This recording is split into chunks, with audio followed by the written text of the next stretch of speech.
ಎಲ್ಲ ಪ್ರಾಥಮಿಕ ಶಾಲಾ ಶಿಕ್ಷಕರೇ, ನಮಗೆಲ್ಲರಿಗೂ ಗೊತ್ತಿರುವ ಹಾಗೆ 2016ರ ತನಕ ನಾವೆಲ್ಲರೂ ಕೂಡ ಪ್ರಾಥಮಿಕ ಶಾಲಾ ಶಿಕ್ಷಕರು 1ರಿಂದ 7ನೇ ತರಗತಿ ತನಕ ಬೋಧನೆ ಮಾಡಲಿಕ್ಕೆ ನೇಮಕಗೊಂಡಂಥ ಶಿಕ್ಷಕರು. ತದನಂತರ ಬಂದಂಥ ಆದೇಶ, ವೃಂದ ಮತ್ತು ನೇಮಕಾತಿ ಬದಲಾವಣೆಯಿಂದ ಆದಂತಹ ಆದೇಶದ ಪ್ರಕಾರವಾಗಿ ನಮ್ಮೆಲ್ಲರನ್ನು ಕೂಡ ಹಿಂಬಡ್ತಿಗೊಳಿಸಿ 1ರಿಂದ 5ನೇ ತರಗತಿ ತನಕಕ್ಕೆ ನಮ್ಮನ್ನೆಲ್ಲರನ್ನು ಕೂಡ ಹಿಂಬಡ್ತಿಗೊಳಿಸಿ ನಮ್ಮ ಮಾನಸಿಕವಾಗಿ ನಮ್ಮೆಲ್ಲರನ್ನೂ ಕೂಡ ಕುಗ್ಗಿಸಿದಂಥ ಈ ಸಂದರ್ಭದಲ್ಲಿ ನಿಮಗೆಲ್ಲರಿಗೂ ಗೊತ್ತಿರಬಹುದು, 2017ರ ನಂತರದಲ್ಲಿ ಆದಂಥ ನೇಮಕಾತಿ ಜಿಪಿಟಿಗಳು 6ರಿಂದ 8ನೇ ತರಗತಿಗೆ ಬೋಧನೆಗೆ ಬಂದಂಥ ಶಿಕ್ಷಕರು, ಅದರಲ್ಲೂ ಕೂಡ ನಾವೆಲ್ಲರೂ ಕೂಡ ನಮ್ಮನ್ನು ಹಿಂಬಡ್ತಿಗೊಳಿಸಿದ್ದಲ್ಲಿಯೂ ಕೂಡ ಯಾವುದೇ ರೀತಿಯಲ್ಲಿ ವಿದ್ಯಾರ್ಥಿಗಳಿಗೆ ಅನ್ಯಾಯ ಆಗಬಾರ್ದು, ಅವರ ಭವಿಷ್ಯಕ್ಕೆ ಯಾವುದೇ ತೊಂದರೆ ಆಗಬಾರ್ದು ಎನ್ನುವಂಥ ನೆಲೆಯಲ್ಲಿ ನಾವೆಲ್ಲರೂ ಕೂಡ ಹಿಂಬಡ್ತಿಗೊಳಿಸಿದ್ದಲ್ಲಿಯೂ ಕೂಡ 1ರಿಂದ 7ನೇ ತರಗತಿ 8ನೇ ತರಗತಿ ಕೆಲವೊಂದು ಕಡೆಗಳಲ್ಲಿ 8ನೇ ತರಗತಿ ತನಕ ಕೂಡ ಬೋಧನೆಯನ್ನು ಮಾಡಿದ್ದೇವೆ. ಆದರೆ ಇವತ್ತಿನ ದಿನಗಳಲ್ಲಿ ಬಹಳಷ್ಟು ಪ್ರಾಥಮಿಕ ಶಾಲಾ ಶಿಕ್ಷಕರಿಗೆ ಈ ಒಂದು ವೃಂದ ಮತ್ತು ನೇಮಕಾತಿಯ ಈ ಆದೇಶದಿಂದಾಗಿ ಬಹಳಷ್ಟು ತೊಂದರೆಯಾಗಿದೆ. ಇತ್ತೀಚಿನ ದಿನಗಳಲ್ಲಿ ನೋಡಿದರೆ ನಮಗೆ ಪ್ರಾಥಮಿಕ ಶಾಲಾ ಶಿಕ್ಷಕರ ಜ್ಯೇಷ್ಠತೆಯಿಂದ ಮುಖ್ಯ ಶಿಕ್ಷಕರ ಅಲ್ಲಿಗೆ ಬಡ್ತಿಗೊಳಿಸುವಲ್ಲಿ ಕೂಡ ಬಹಳಷ್ಟು ತೊಂದರೆಯಾಗಿ ಅದನ್ನು ಕೂಡ ತಡೆ ಹಿಡಿಯಲಾಗಿದೆ. ಆ ನಂತರದಲ್ಲಿ ಪ್ರೌಢಶಾಲಾ ಗ್ರೇಡ್ 2ಗೆ ನಮ್ಮನ್ನು ಬಡ್ತಿಗೊಳಿಸುವ ಆ ಪ್ರಕ್ರಿಯೆಯನ್ನು ಕೂಡ ತಡೆಗೊಳಿಸಿ ನಿಲ್ಲಿಸಲಾಗಿದೆ. ಈ ಎಲ್ಲ ಪ್ರಕ್ರಿಯೆಗಳಿಂದಾಗಿ ಪ್ರಾಥಮಿಕ ಶಾಲಾ ಶಿಕ್ಷಕರು ನಾವು ಬಹಳಷ್ಟು ಮಾನಸಿಕವಾಗಿ ನೊಂದಿದ್ದೇವೆ. ಇವತ್ತಿನ ದಿನದಲ್ಲಿ ನಾವೆಲ್ಲರೂ ಕೂಡ ಈ ಹಿಂದೆ 1ನೇ ತರಗತಿಯಿಂದ 7ನೇ ತರಗತಿ ತನಕ ಯಾರೆಲ್ಲ ನೇಮಕಗೊಂಡಿದ್ದಾರೆ ಪ್ರಾಥಮಿಕ ಶಾಲಾ ಶಿಕ್ಷಕರಾಗಿ ಅವರನ್ನು ಈ ಆದೇಶದಿಂದ ಕೈಬಿಟ್ಟು ಪೂರ್ವಾನ್ವಯಗೊಳಿಸದಂತೆ ಆ ಶಿಕ್ಷಕರನ್ನು ಯಥಾಸ್ಥಿತಿಯಾಗಿ 1ರಿಂದ 7ನೇ ತರಗತಿಯ ಶ್ರೇಣಿಯಲ್ಲೇ ಇದ್ದುಕೊಂಡು ಮುಂದುವರಿಸುವಂತೆ ನಮ್ಮೆಲ್ಲರ ಹಕ್ಕೊತ್ತಾಯ ಆಗಿದೆ. ಅದೇ ರೀತಿಯಲ್ಲಿ ಅರ್ಹತೆ ಪಡೆದಂತಹ ಪದವಿ ಮತ್ತು ಇನ್ನಿತರ ಹೆಚ್ಚಿನ ವಿದ್ಯಾರ್ಹತೆಯನ್ನು ಪಡೆದಂತಹ ಶಿಕ್ಷಕರ ಅದೆಷ್ಟೋ ಮಂದಿ ನಮ್ಮ ಪ್ರಾಥಮಿಕ ಶಾಲಾ ಶಿಕ್ಷಕರಲ್ಲಿದ್ದೇವೆ.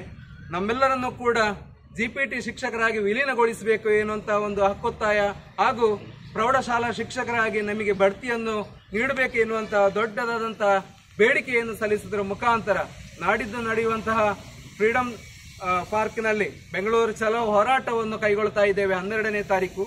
ಆ 12ನೇ ತಾರೀಕಿಗೆ ಪೂರ್ವಭಾವಿಯಾಗಿ ಇವತ್ತಿನ ದಿನ ಸರ್ಕಾರಕ್ಕೆ ಈ ಎಲ್ಲ ಮನವಿಗಳನ್ನು ಸಲ್ಲಿಸಲಿಕ್ಕೆ ಮಾನ್ಯ ಕ್ಷೇತ್ರ ಶಿಕ್ಷಣಾಧಿಕಾರಿಗಳ ಮೂಲಕ ಹಾಗೆ ತಹಸೀಲ್ದಾರರ ಮುಖಾಂತರ ಹಾಗೆ ಮಾನ್ಯ ನಮ್ಮ ಶಾಸಕರ ಮುಖಾಂತರವಾಗಿ ಸರ್ಕಾರಕ್ಕೆ ನಮ್ಮೆಲ್ಲರ ಬೇಡಿಕೆಯನ್ನು ಅಲ್ಲಿಗೆ ತಲುಪಿಸುವ ನಿಟ್ಟಿನಲ್ಲಿ ಇವತ್ತಿನ ದಿನ ನಾವೆಲ್ಲರೂ ಸೇರಿಕೊಂಡು ಮನವಿಯನ್ನು ನೀಡ್ತಾ ಇದ್ದೇವೆ. ಇದನ್ನು ಕ್ಷೇತ್ರ ಶಿಕ್ಷಣಾಧಿಕಾರಿಗಳು ಪ್ರೀತಿಯಿಂದ ಸ್ವೀಕರಿಸಿಕೊಂಡು ಸರ್ಕಾರಕ್ಕೆ ನಮ್ಮೆಲ್ಲರ ಹಕ್ಕೊತ್ತಾಯವನ್ನು ಸಲ್ಲಿಸಲಿಕ್ಕೆ ತಾವು ಈ ಸಂದರ್ಭದಲ್ಲಿ ನಮ್ಮೊಂದಿಗೆ ಸಹಕರಿಸಬೇಕು ಅಂತೇಳಿ ಈ ಸಂದರ್ಭದಲ್ಲಿ ಕೇಳಿಕೊಳ್ಳುತ್ತಾ, ಆತ್ಮೀಯರೇ, ನಾಡಿದ್ದು 12ನೇ ತಾರೀಕು ಫ್ರೀಡಂ ಪಾರ್ಕಿಗೆ ಬೆಂಗಳೂರು ಚಲೋ ಹೋರಾಟವನ್ನು ರಾಜ್ಯ ಸಂಘದಿಂದ ಕೈಗೊಳ್ಳಲಾಗಿದೆ. ನಾವೆಲ್ಲರೂ ಕೂಡ ಆ ದಿನ ಪ್ರಾಥಮಿಕ ಶಾಲಾ ಶಿಕ್ಷಕರು ಗೈರು ಹಾಜರಿ ಆಗುವುದರ ಮುಖಾಂತರ ಹೋರಾಟಕ್ಕೆ ಬಹಳಷ್ಟು ಕಳೆದ 5-6 ವರ್ಷಗಳಿಂದಲೂ ಕೂಡ ಇದಕ್ಕೆ ಹೋರಾಟವನ್ನು ಮಾಡ್ತಾ ಬರ್ತಾ ಇದ್ದೇವೆ. ಆದರೆ ಯಾವುದೇ ರೀತಿಯಲ್ಲಿ ಫಲಶ್ರುತಿ ನಮಗೆ ದೊರಕಲಿಲ್ಲ. ಈ ಕಾರಣದಿಂದಾಗಿ ನಾವು ಇನ್ನು ಮುಂದಿನ ದಿನಗಳಲ್ಲಿ ಇದಕ್ಕೆ ತೀವ್ರವಾದಂತಹ ಹೋರಾಟವನ್ನು ಮಾಡಬೇಕಾದಂಥ ಅನಿವಾರ್ಯ ಸ್ಥಿತಿ ನಮಗೆಲ್ಲರಿಗೂ ಒದಗಿ ಬಂದಿದೆ. ಸೊ ಇಂಥ ಪರಿಸ್ಥಿತಿ ಬರಬಾರದಿತ್ತು, ನಮ್ಮೆಲ್ಲರ ದುರದೃಷ್ಟಕರ ಅಂತೇಳಿ ಈ ಸಂದರ್ಭದಲ್ಲಿ ಹೇಳಲಿಕ್ಕೆ ಬಯಸುತ್ತಾ 12ನೇ ತಾರೀಕು ನಡೆಯುವಂತಹ ಬೆಂಗಳೂರು ಚಲೋ ಹೋರಾಟಕ್ಕೆ ತಾವೆಲ್ಲ ಶಿಕ್ಷಕರು ನಮ್ಮೊಂದಿಗೆ ಬರಬೇಕು ಅಂತೇಳಿ ಈ ಸಂದರ್ಭದಲ್ಲಿ ವಿನಂತಿಸುತ್ತಾ ಈ ಮನವಿಯನ್ನು ಇದೀಗ ನಿಮ್ಮೆಲ್ಲರ ಸಹಕಾರ ಈ ಸಂದರ್ಭದಲ್ಲಿ ನಮ್ಮ ಜೊತೆ ಇರಬೇಕು ಅಂತೇಳಿ ಬೇಡಿಕೊಳ್ಳುತ್ತಾ ಇದನ್ನು ಸ್ವೀಕರಿಸಬೇಕಾಗಿ. ಮುಖ್ಯ ಗುರುಗಳ ಬಡ್ತಿ ಇಲ್ಲ, ವರ್ಗಾವಣೆಯಲ್ಲಿ ವೇಕೆನ್ಸಿ ಇಲ್ಲ, ಅದೇ ರೀತಿಯಾಗಿ ಸೇವಾನುಭವ ಜ್ಯೇಷ್ಠತೆಯನ್ನು ಪರಿಗಣಿಸುವುದಿಲ್ಲ. ಎಲ್ಲಿ ಹೋದರೂ ಕೂಡ ಪ್ರಾಥಮಿಕ ಶಾಲೆ ಶಿಕ್ಷಣದಲ್ಲಿ PhD ಶಿಕ್ಷಕರ ಹೆಚ್ಚುವರಿ, ಇದೆಲ್ಲ ಸಮಸ್ಯೆಗಳಿಗೆ ಕಾಡ್ತಾ ಉಂಟು. ಈಗ ನೈಜವಾದ ಸಮಸ್ಯೆ ಪ್ರಾಥಮಿಕ ಶಾಲಾ ಶಿಕ್ಷಕರ ಸಂಘಕ್ಕೆ ಕೂಡ ಅರ್ಥ ಆಗಿದೆ. ಆ ನಿಟ್ಟಿನಲ್ಲಿ ನಾವೆಲ್ಲರೂ ಕೂಡ ಒಟ್ಟುಗೂಡಬೇಕು. ಒಂದು ವೇಳೆ ತಮಗೆ ಅನಾರೋಗ್ಯ ಅನಿವಾರ್ಯ ಕಾರಣಕ್ಕೋಸ್ಕರ ಬೆಂಗಳೂರಿಗೆ ಬರಲಿಕ್ಕೆ ಆಗಲಿಲ್ಲ ಅಂತೇಳಿ ಆದರೆ ದಯವಿಟ್ಟು ಎಲ್ಲರೂ ಅವತ್ತು CL ಹಾಕಿಸಿಕೊಂಡು ಶಾಲೆಗೆ ಕರ್ತವ್ಯಕ್ಕೆ ಗೈರಾಜರಾಗಬೇಕು ಎನ್ನುವಂಥ ವಿನಂತಿಯನ್ನು ಮಾಡಿಕೊಳ್ಳುತ್ತಾ, ನಾನು CL ಹಾಕಿ ಮನೆಯಲ್ಲಿ ಕೂತ್ಕೊಳಿಸ್ತೇನೆ ಎನ್ನುವಂಥ ಪ್ರಥಮ ಆದ್ಯತೆ ಕೊಡಬೇಡಿ. ಎಲ್ಲರೂ ಕೂಡ ಬೆಂಗಳೂರಿನತ್ತ ಪ್ರಯಾಣ ಬೆಳೆಸಬೇಕು. ನಮ್ಮ ಸಂಖ್ಯೆ ಅಲ್ಲಿ ಕಾಣಬೇಕು. ನಾವು ಗೈರಾಜರಿ ಆದರೆ ಪ್ರಾಥಮಿಕ ಶಾಲೆಯಲ್ಲಿ ಯಾವ ರೀತಿಯ ಪರಿಣಾಮ ಬೀರುತ್ತದೆ ಎನ್ನುವಂಥ ಸ್ಪಷ್ಟವಾದ ಸಂದೇಶ ಶಿಕ್ಷಣ ಇಲಾಖೆಗೆ ಮತ್ತು ಸರ್ಕಾರಕ್ಕೆ ಹೋಗಬೇಕು. ಆಗ ಮಾತ್ರ ನಮ್ಮ ಸಮಸ್ಯೆ ಬಗೆಹರಲಿಕ್ಕೆ ಸಾಧ್ಯತೆ ಇದೆ. ಈ ನಿಟ್ಟಿನಲ್ಲಿ ನಾವೆಲ್ಲರೂ ಕೂಡ ಅದಕ್ಕೆ ಸಿದ್ಧರಾಗಬೇಕು. ಇನ್ನು 2 ದಿವಸಗಳು ಮಾತ್ರ ಇದೆ. ಇಲ್ಲಿಂದ ನಾವು ತಹಸೀಲ್ದಾರರ ಬಳಿಗೆ ಹೋಗ್ತಾ ಇದ್ದೇವೆ.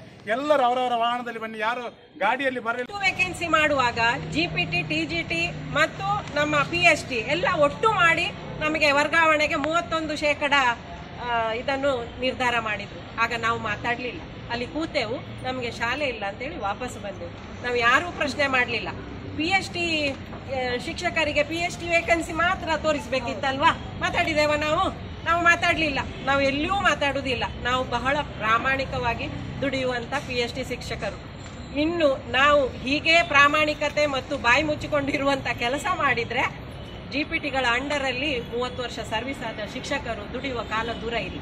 ಆದ ಕಾರಣ ನಮ್ಮಲ್ಲಿ ಒಗ್ಗಟ್ಟಿನಿಂದ ನಾವು ಈ ಹೋರಾಟಕ್ಕೆ ಕೈ ಜೋಡಿಸಿದರೆ ಮಾತ್ರ ನಾವು ಸಕ್ಸಸ್ ಆಗ್ತೇವೆ. ಮುಂದಿನ ದಿನಗಳಲ್ಲಿ ನಮ್ಮ ಹಕ್ಕನ್ನು ಪಡೀಲಿಕ್ಕೆ ಸಾಧ್ಯ ಆಗ್ತದೆ ಅಂತ ಹೇಳುತ್ತಾ, ಎಲ್ಲರೂ ಒಟ್ಟಾಗಿ ಒಗ್ಗಟ್ಟಲ್ಲಿ ನಾಡ್ದು ಬೆಂಗಳೂರಿಗೆ ಹೋಗಲಿಕ್ಕೆ ಆಗದವರು ಅಶ್ರಫ್ ಸರ್ ಹೇಳಿದ ಹಾಗೆ ಕಡ್ಡಾಯ ರಜೆ ಹಾಕಬೇಕು. ಕಡ್ಡಾಯ ರಜೆ ಹಾಕಿ ಒಂದು CL ಹಾಳಾಗ್ತದೆ ಅಂತಲ್ಲ, ಇದು ನಮ್ಮ ಜೀವನದ ಮತ್ತು ಇದರ ಪ್ರಶ್ನೆ. ಹೌದು, ಆದ ಕಾರಣ 12ನೇ ತಾರೀಕಿಗೆ ಕಡ್ಡಾಯವಾಗಿ CL ಹಾಕಿ ಇದು ಮಾಡಬೇಕು. ಅದಕ್ಕೆ ಬಹುಶಃ PO sir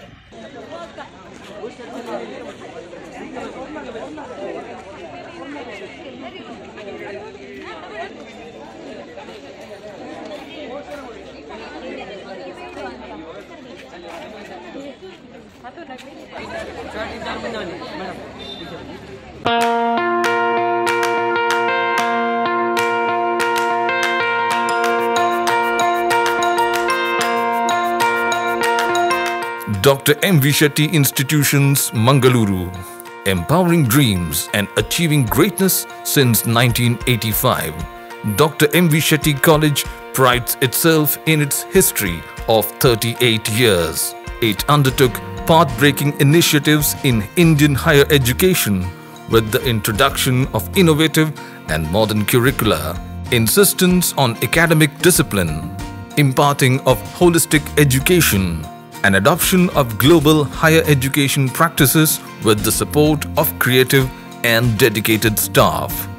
First private college in Karnataka offering diverse healthcare programs, offers you multiple of courses.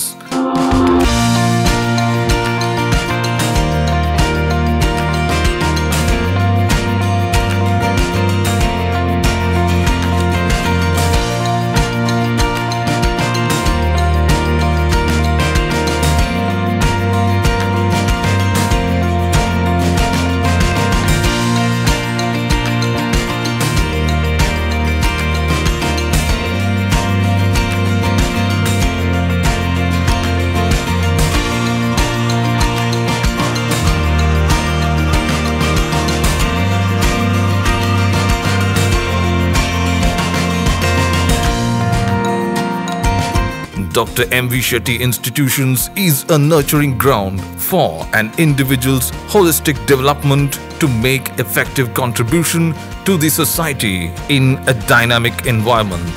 Dr. M.V. Shetty Institutions, Kavur Road, Vidyanagar, Mangaluru, Karnataka, 575013. Contact 0824 248 1048, 0824 248 1096. Website www.mvshettycolleges.edu.in. ಸುದ್ದಿ ಚಾನಲ್, ಕ್ಷಣ ಕ್ಷಣದ ಸುದ್ದಿಗಾಗಿ.